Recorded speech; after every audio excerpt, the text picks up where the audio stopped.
نه اسلامیست و نه غیر اسلامی، حاصلی تلاش بشره. حالا این بشر چه مسلمان باشد چه غیر مسلمان.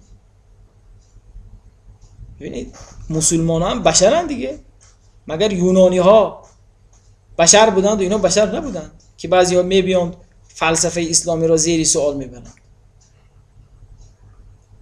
از یک نگاه فلسفه به عنوان یک دانشی که عهده‌داری پاسخگویی به مهمترین و اساسی ترین پرسش های آدمی است، این اصلا ویژه مسلمان و غیر مسلمان نمیتواند باشد، مال همه است.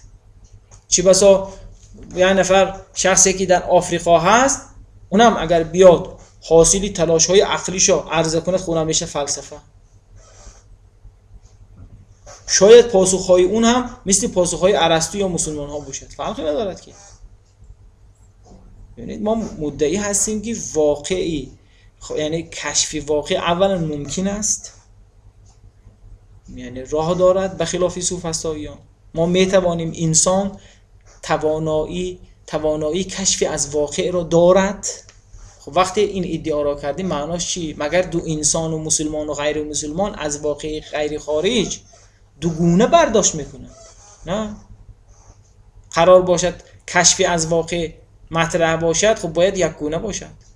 حالا چرا دیدگاه های متناقض مطرح شد؟ یعنی بعضی ها گفتن مثلا خدا هست، بعضی گفتن خدا نیست. این دیگه برمیگردد به اینکه در کجا اون اشتباه کرد، یعنی کدام یکی از اینها درو، یعنی حرفی نادرست میزنند. اگر نادرست است حرفشان، علتش چیست، دلیلش چیست، این بحث دیگر.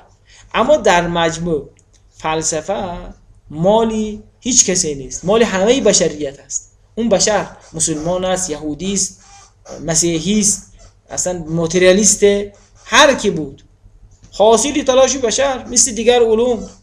حالا در یک علوم بعضی از ملت‌ها در یک زمان به خاطر شرایطی مکانی و زمانی خب پیش روی میکنند، سبقت میگیرند، مثل همین که غربیان در علوم تجربی بعد از رنسانس خب خیلی پیشرفت کردند که ما خیلی عقبیم از این نظر. چرا؟ چون یک شرایط خاصی پیش آمد، زمانی پیش آمد، یعنی شرایط مساعد بود، خب پیش روی کرد. پیش از اون مسلمان ها چنین بودند. اما اینکه ما بگوییم این علم مخصوصی فلان ملت است یا مخصوصی فلان دین است یا مخصوصی دیندار است یا بیت، این حرفی پوچی، حرفی بی پایه و بی اساسی. پس با این حساب چرا ما با ادعا کنیم فلسفه اسلامی داریم؟ پاسخش اینه، پاسخ اجمالیش. اسلام که دو منبع اساسیش قرآن و سنت است، قرآن یعنی همین قرآن کریم و سنت هم بیانات حضرت پیامبر صلوات الله و سلامه علیه و علی اهل بیته، معارف از طریق این دو منبع برای ما القا شد که اینها، این بیانات در عین اینکه وحی بودند تو برای هدایت ما و شما بودند، بعضی از مسائل را مطرح کردند و پاسخش هم دادند که فلسفه تا آن زمان توانایی پاسخگویی آن را نداشته بود. حتی برخی از این، حالا ما مثالش خواهیم زد، برخی از این معارف قرآنی و همچنین آنچه در سنت پیامبر هست تا همین اواخر برای خود مسلمان ها معلوم نبود و چی بسا خیلی از اون معارفی بلند هنوز برای ما کشف نشده است.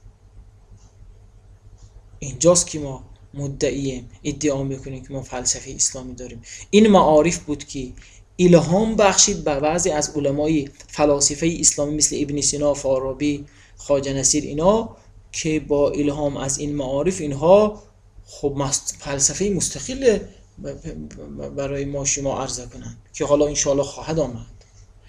پس تا اینجا بحث ما به این رسید که خلاصه کنم. اولا جلسه قبلی درباره سوفسطائیان بحث کردیم، جلسه امروز درباره ظهور سقراط، بعد اینکه افلاطون کاری او را ادامه داد و کار اینها این بود که زیرا به این سوفسطائیان را زدند.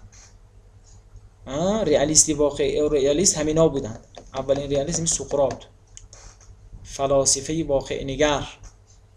خب بعد ارسطو آمد با تدوین کتاب ها اون افکار را شسته رسته برای ما عرضه کرد، بیان کرد و تا چند عصر فقط مردم گیره‌خوار نوشته های اندیشه های ارسطو بودند.